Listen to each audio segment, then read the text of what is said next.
Y lo que han dicho y enseñado, particularmente a partir de Zacarías capítulo 14, es que esto indica que ya estamos en el tiempo del fin, que pronto viene el Armagedón y llegará el fin del mundo por medio de una horrible guerra, una hecatombe. Y esto se predica y lo que causa es más temor, más ansiedad o suscita ánimos belicosos, ánimos de guerra también, de parte y parte. Y total, este tipo de predicación en el cual se levanta esta horrible situación que ha sucedido con el fin de generar temor, ansiedad o el apoyo a alguna u otra causa. No es el mensaje bíblico para los últimos días, porque sí, según las profecías, estamos acercándonos más y más hacia el fin. Y pues yo quisiera eh, ir a una escritura, la palabra que está en San Mateo. A ver si puedo encontrar acá, si aquí está. San Mateo capítulo 24. Y los discípulos le habían preguntado al Señor Jesús que cuándo vendría el fin. Eso es lo que dice aquí, que se le acercaron y estamos hablando de un acontecimiento de hace poco más de 2000 años. ¿Cuándo serán estas cosas? ¿Y qué señal habrá de tu venida y del fin del siglo? En la escritura se describe la historia de la humanidad en términos de siglos. Un siglo sigue a otro siglo, como una época, una era en el cual termina cierta historia de Dios con la humanidad y comienza otra. Muchas veces se traduce esto como el fin del mundo, pero lo que tenían en mente los escritores bíblicos era: termina un siglo, termina una parte de la historia de Dios con la humanidad y comienza otra. Así que nunca la humanidad ha quedado desamparada ni se profetiza cuando un tiempo cuando la humanidad quedará desamparada del plan de Dios para la humanidad. Así que, bueno, los apóstoles, junto con nosotros, diríamos, se acercan a Jesús y le preguntan: ¿cuándo vendrás otra vez? Y respondiendo Jesús en el versículo 4 les dijo: mirad que nadie os engañe, porque vendrán muchos, no pocos, sino muchos en mi nombre, diciendo: yo soy el Cristo, y a muchos engañarán. Así que la primera señal de el fin del siglo es una señal espiritual, una señal en la cual el Cristo sería sustituido por otros Cristos, otros Mesías que prometerían muchas otras cosas y engañarían a muchos. Y el Señor Jesús continúa diciendo: y oiréis de guerras y rumores de guerras. Mirad que no os turbéis, porque es necesario que todo esto acontezca, pero aún no es el fin. Y quiero enfatizar esas palabras, aún no es el fin. No es porque las cosas van a mejorar, sino tal vez porque van a empeorar, porque se levantará nación contra nación y reino contra reino, y habrá pestes, hambres y terremotos en diferentes lugares, y todo esto será principio de dolores, de tal modo que ni siquiera es el fin, sino es el principio. Y dice el Señor: os entregarán a tribulación y os matarán y seréis aborrecidos de todas las gentes por causa de mi nombre. Muchos tropezarán entonces y se entregarán unos a otros, y unos a otros se aborrecerán. Y muchos falsos profetas se levantarán y engañarán a muchos. Nuevamente se repite este engaño espiritual. Y por haberse multiplicado la maldad, el amor de muchos se enfriará. Mas el que persevere hasta el fin, ahora sí, este será salvo.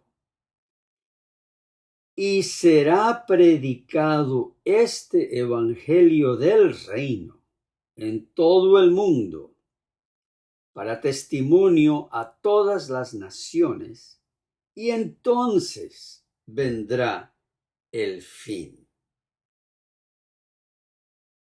Es cuando las naciones estén en estos tumultos económicos, territoriales, que se predica el evangelio del reino. Y ese evangelio del reino es el evangelio que predicamos acá, el evangelio centrado en la obra de Cristo, que Cristo fue dado por el Padre para tomar nuestro lugar, llevar nuestro pecado sobre sí, ser sepultado, queriendo decir que nuestros pecados quedan sepultados, y luego Él resucita glorioso, sin pecado, y se sienta a la diestra del Padre.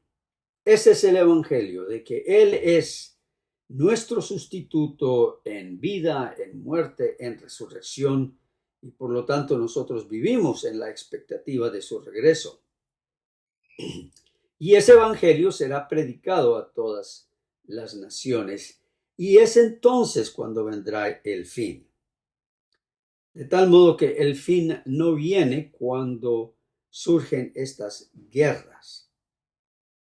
Ahora, el Señor Jesús también dijo, cuando se acercó a Jerusalén el día para enfrentar su pasión, su muerte, se acercó y estando en la parte alta de la ciudad, él exclama con gran tristeza en su corazón: Jerusalén, Jerusalén, que matas a los profetas y apedreas a los que te son enviados.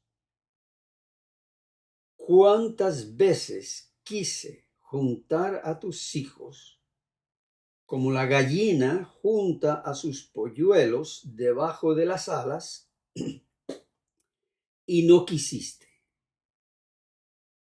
Esta palabra no quisiste está relacionada a la voluntad. No tuviste la voluntad de hacerlo.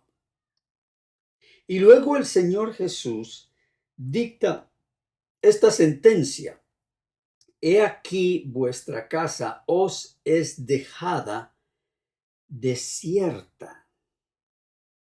Vuestra casa, refiriéndose a la tierra prometida, a la tierra que ocupaba Israel en aquel entonces, no solamente Jerusalén, sino toda la casa de Israel, donde habitaba las 12 tribus. El Señor Jesús dictamina diciendo que toda esa casa es dejada desierta. Y el año 70 después de Cristo, eso sucedió cuando el Imperio Romano arrasó literalmente con lo que quedaba de Jerusalén y de los judíos en Jerusalén y en toda esa tierra.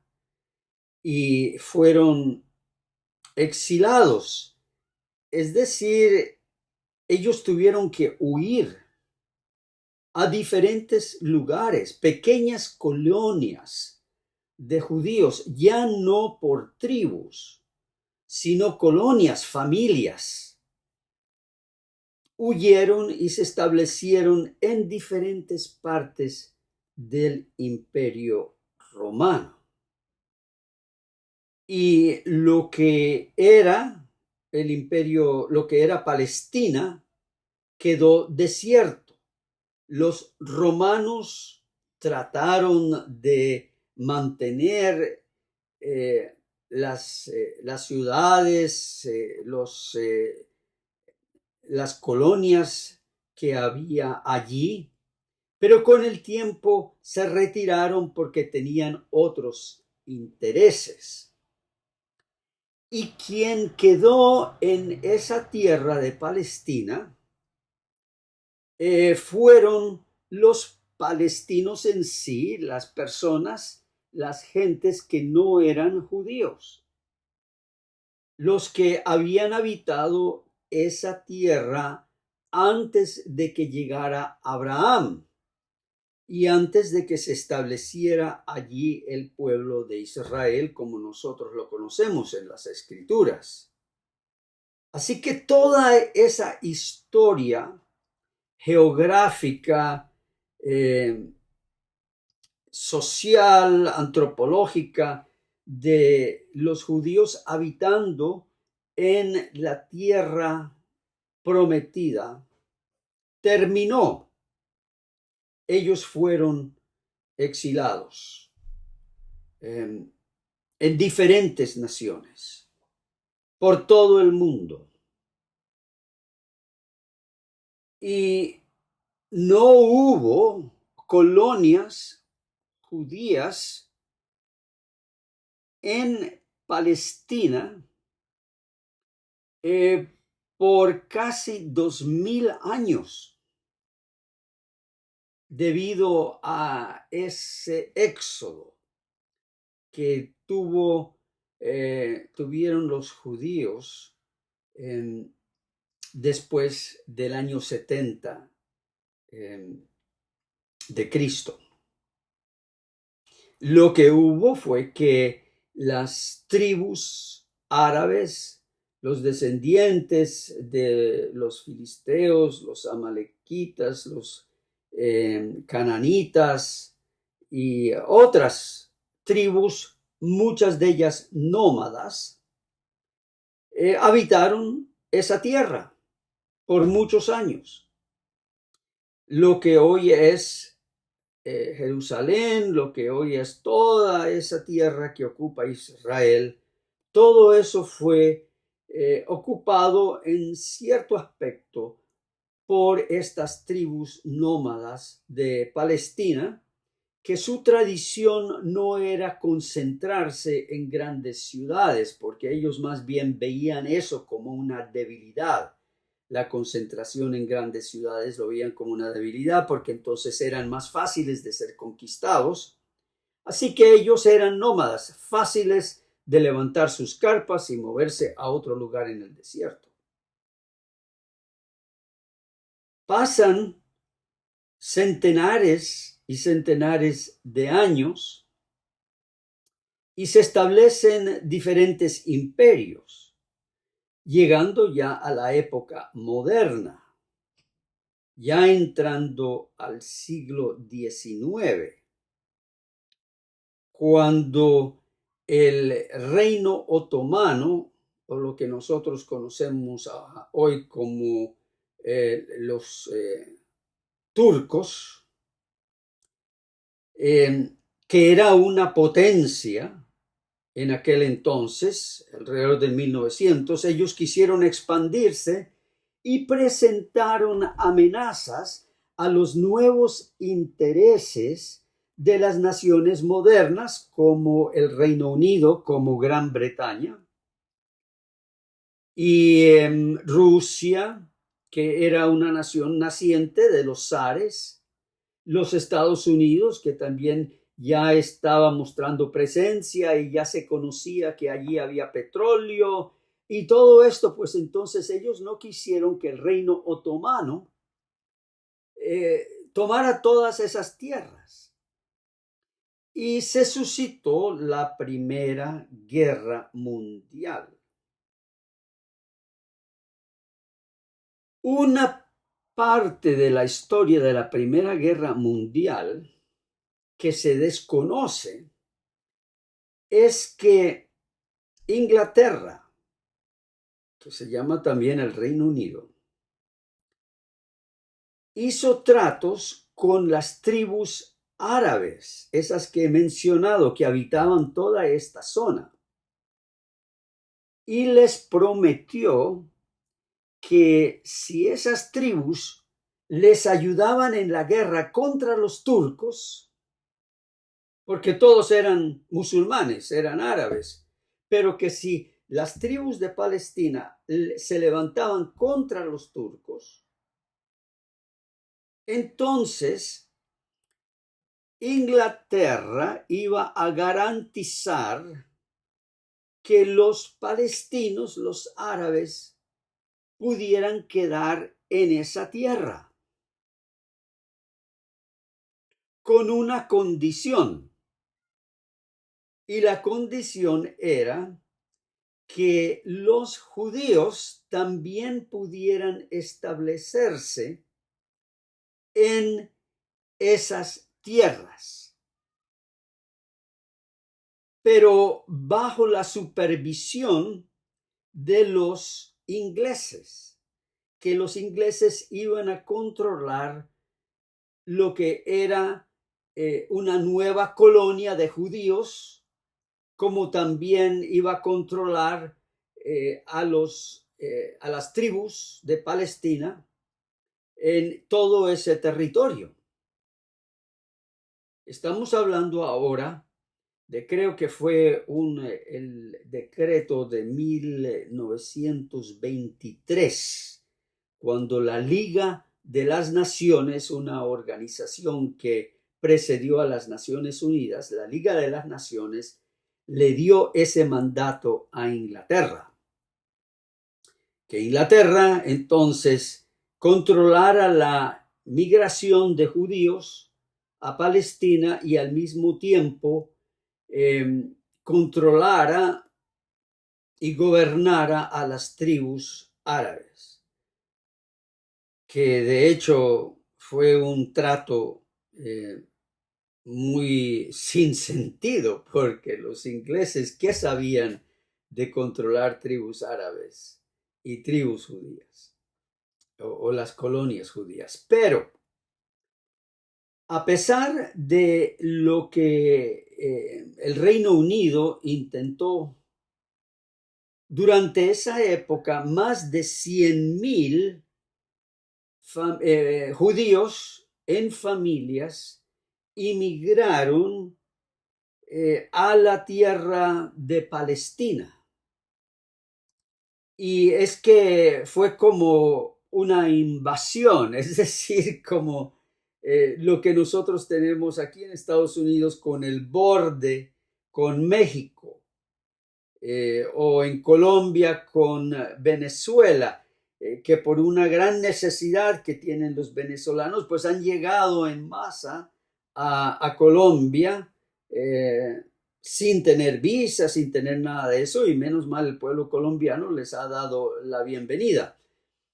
Así también ha sucedido en Estados Unidos, pero los Estados Unidos no le ha dado la bienvenida a los que vienen de Sudamérica, pero de todos modos han llegado en masa.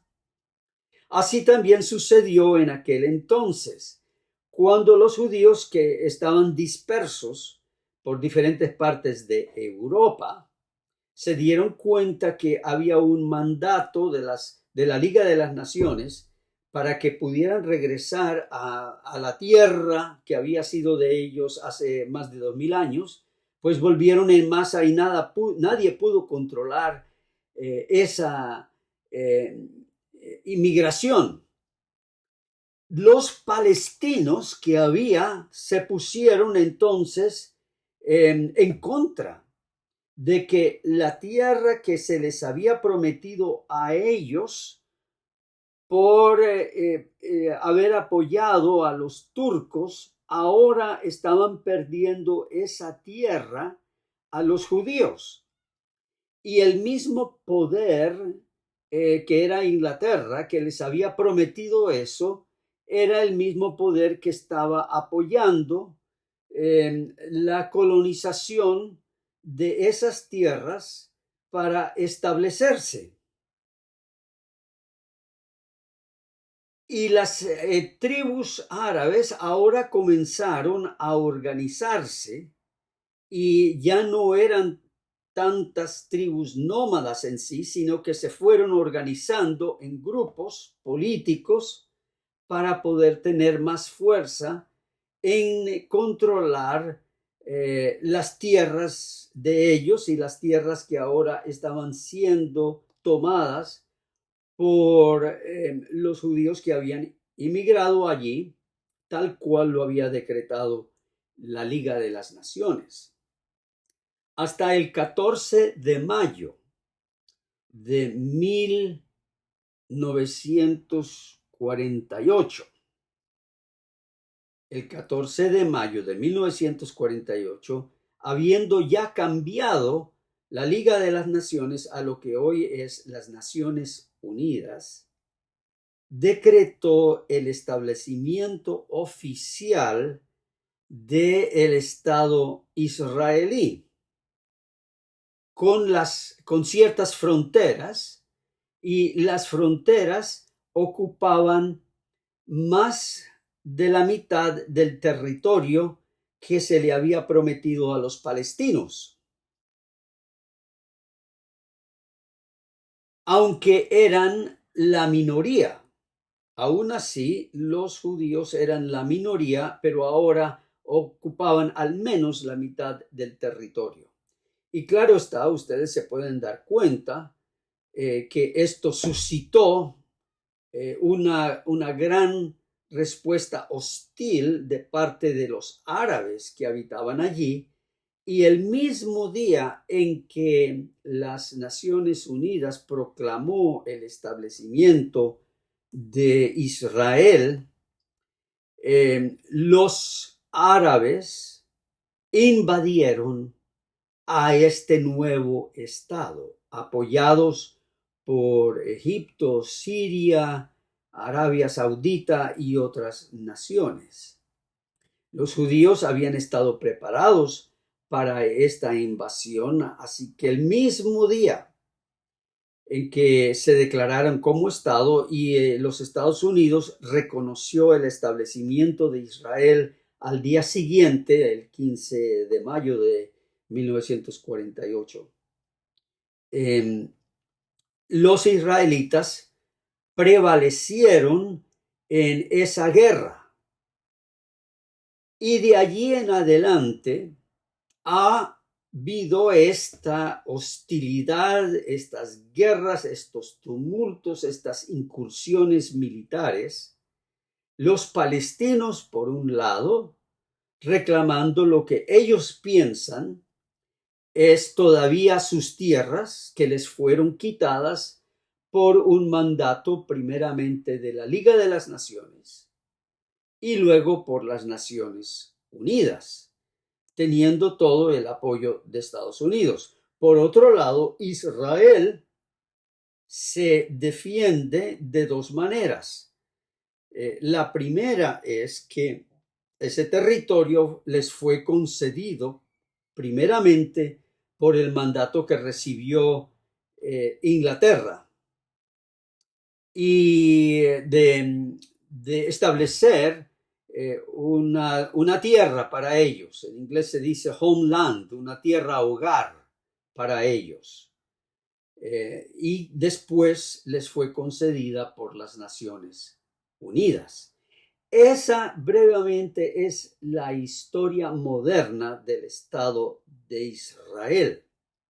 La segunda razón en la que Israel se defiende, por la cual ellos defienden, es religiosa, pues ellos dicen que esa tierra es tierra de ellos por mandato divino y que las promesas hechas al Israel en aquel entonces, en el tiempo del Antiguo Testamento, son promesas que se cumplirán y se cumplieron al establecerse el Estado de Israel, por lo cual ellos tienen lo que ellos, es decir, los judíos religiosos, porque muchos de ellos son, no creen, son judíos por tradición. Pero de todos modos, los más ortodoxos son los que el día de hoy, por ejemplo, establecen comunas, establecen pequeñas colonias en territorio palestino, muy cerca de la frontera, pero al otro lado de la frontera establecen comunas israelíes en contra de los mandatos de las Naciones Unidas, que deben respetar esas fronteras y no establecer lugares allí. Esa brevemente es la historia y cada rato han ocurrido estas horribles guerras. Y por más que condeno y aborrezco lo que hizo esta organización Hamás el 7 de octubre de invadir a Israel de esta manera, es sencillamente una continuación de la historia, una historia que no ha sido, no ha tenido un seguimiento apropiado de las Naciones Unidas, de los Estados Unidos, ni de las naciones árabes, porque la mayoría de las naciones árabes se han preocupado más bien por proteger su petróleo y sus reservas y todo eso, y las mismas naciones árabes han descuidado la responsabilidad de mantener la paz de los palestinos y los israelíes. Por otro lado, los israelíes se han desarrollado como una superpotencia con el apoyo de Estados Unidos y no se han preocupado realmente por los vecinos árabes que una vez fueron los dueños y señores de todas estas tierras. Y no se han preocupado ellos para que ellos tengan mayor paz, mayores beneficios. Y claro está, esto suscita también muchas emociones en parte de aquellos que apoyan a Israel y en parte de aquellos que apoyan a los palestinos. Y esto seguirá.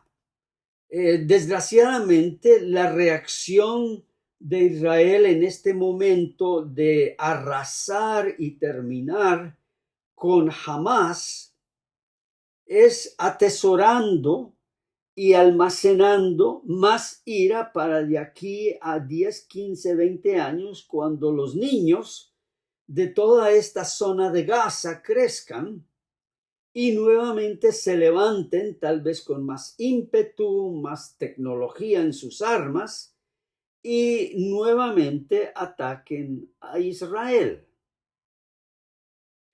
Pero esto no es el fin. El fin será después de que nosotros nos concentremos no en las guerras y en los rumores de guerras, sino en la predicación de este precioso evangelio, el evangelio de la gracia de Dios en Cristo Jesús. Un evangelio que abarca a la nación de Israel, la abraza, así como Jesús dijo que él quiso juntar a sus hijos, como la gallina junta sus polluelos.